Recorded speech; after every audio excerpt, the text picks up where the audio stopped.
Hey everybody, Mountain Grandma here. Welcome to my lemon balm patch. Today I'm going to share with you how I use lemon balm for 8 different products that you see here. Did you know that lemon balm is not only a mild sedative, but also an antispasmodic, an antibacterial, antiviral, antioxidant, and anti-hormonal herb?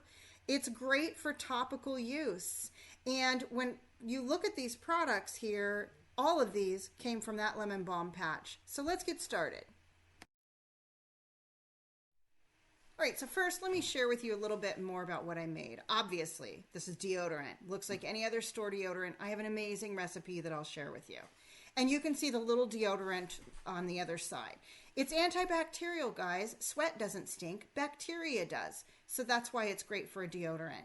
I also made some lemon balm salve. Remember, it's a sedative and it's an antispasmodic. Great for like sore muscles or if you're getting a tense headache or tension in your neck. And also lip balms. And by the way, it's antiviral. So your lip balm and your salve could also be used for like cold sores, any kind of skin viral thing. So shingles would be another thing.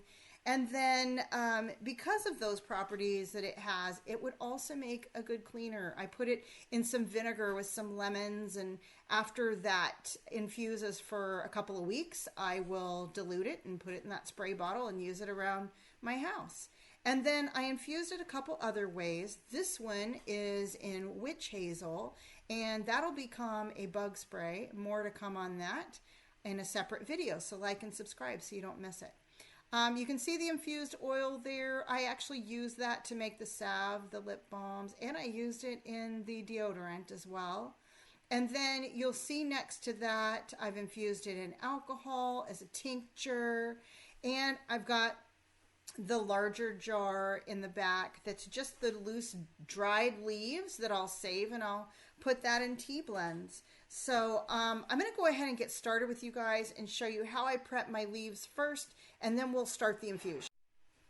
Okay, so here I have all of the lemon balm that I harvested on this day. This isn't my first harvest. I've harvested a couple of times, but you see all of it here. And what I'm going to do first is put this through a good rinse, make sure that everything's clean. And I'm also going to be looking closely for any leaves that I just don't like the look of, and I will set those aside and make a little rejects pile of those leaves that are the rejects. And we're going to get these cleaned up. When you harvest them, you just harvest like the top third of the plant. That way it just keeps growing nice and healthy. See, there's a reject right there. We'll put that one aside. So I'm going to do that, and then we're going to move on to get these dehydrated and get some of the fresh leaves infused. All right, I've cleaned all of these. I'm going to go put them on the dehydrator. This little pile, these guys didn't make the cut, but they're still of use.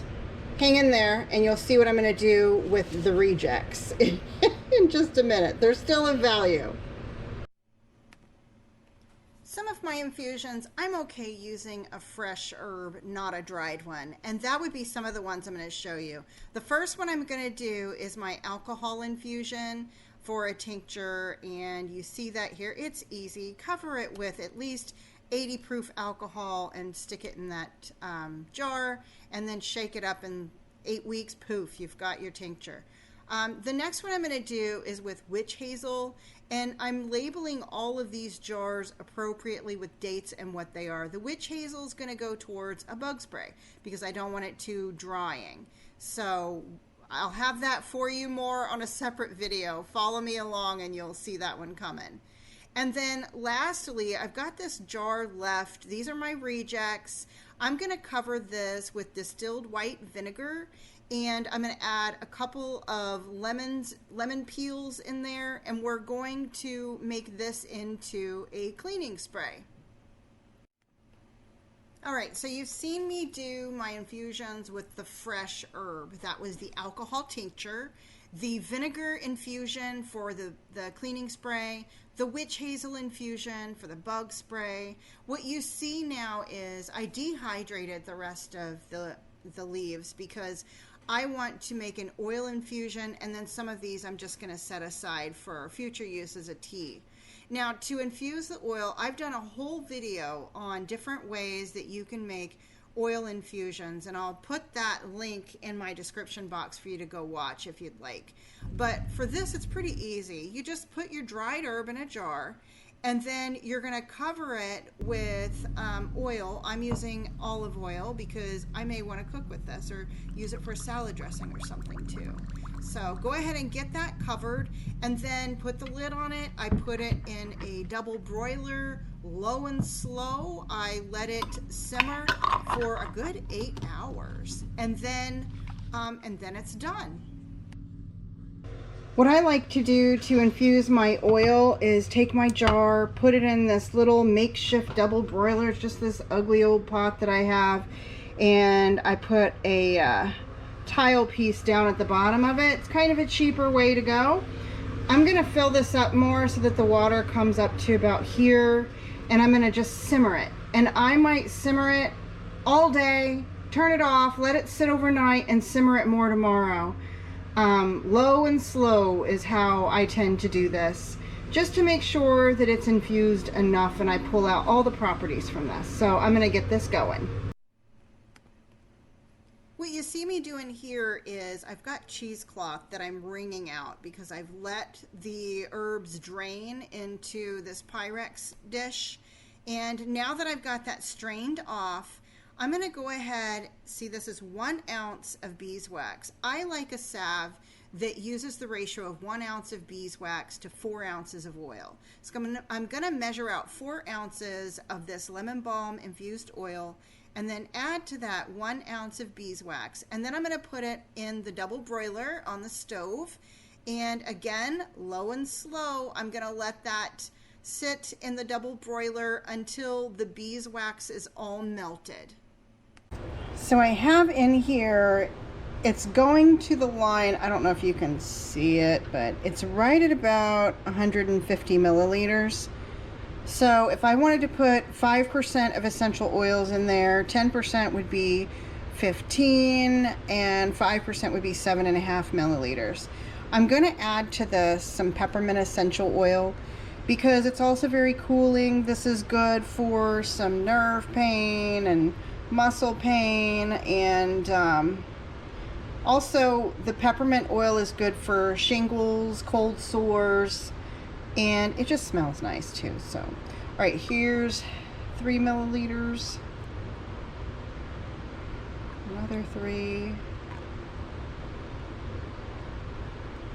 and that puts us at 7. All right, now I'm going to get this stirred up. Go ahead and pour these in here.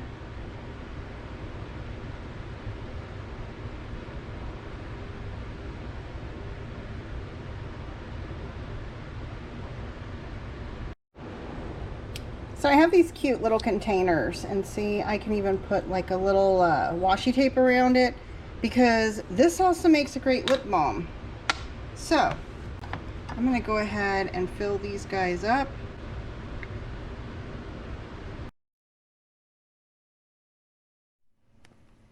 All right, now for the deodorant. And here's what you'll need: arrowroot powder, beeswax, shea butter, coconut oil 76 melt, cocoa butter,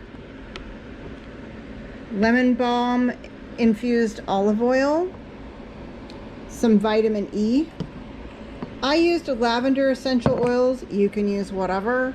And then I used food grade diatomaceous earth is a detoxifier.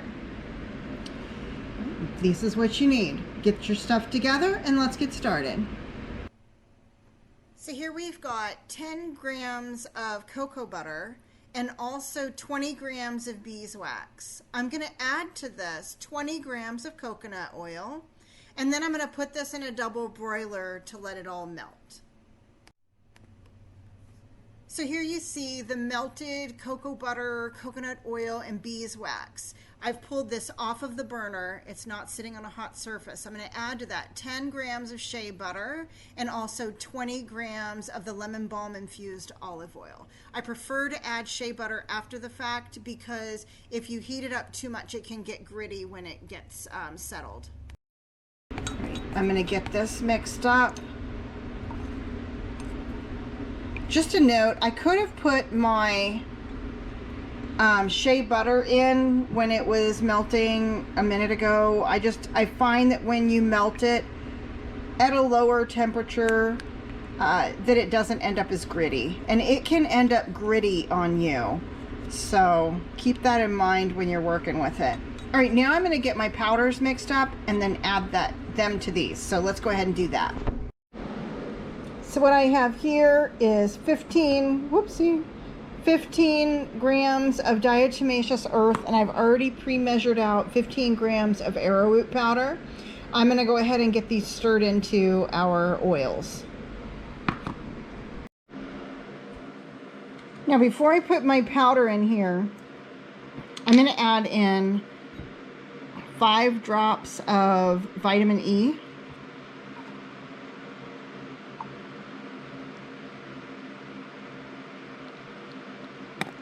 Honestly, if you have a little extra, it's good for you. It doesn't hurt anything. All right, the next thing that we're going to do is add in our essential oils. I'm going with lavender, which is a great antimicrobial, and it's just all around good for you. Now keep in mind your percentage when you add your essential oils. I've got 100 milliliters here, so if you figure your math, 10% of 100 milliliters would be 10 milliliters. 5% would be 5 milliliters. 2.5% would be 2.5 milliliters. So I'm going to kind of follow that rule of thought in adding my lavender oil, essential oil in. Get that mixed up. It is trying to solidify on me. We don't want that. Okay, next in the powders.